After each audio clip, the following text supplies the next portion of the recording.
ఆయన నా కృపానిధి, నా కోట, నా దుర్గము, నన్ను తప్పించువాడు, నా కేడెము, నేను ఆశ్రయించువాడు. ఆయన నా జనులను నాకు లోబర్చి ఉన్నాడు.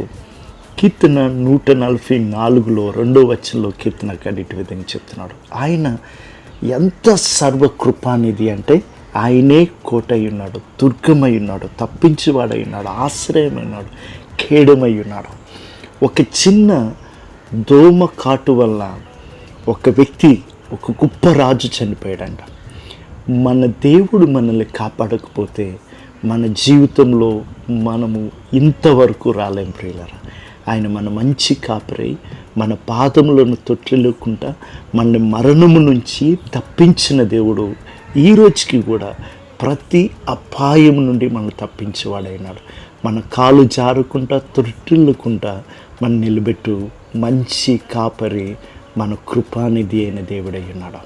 ఆమేన్.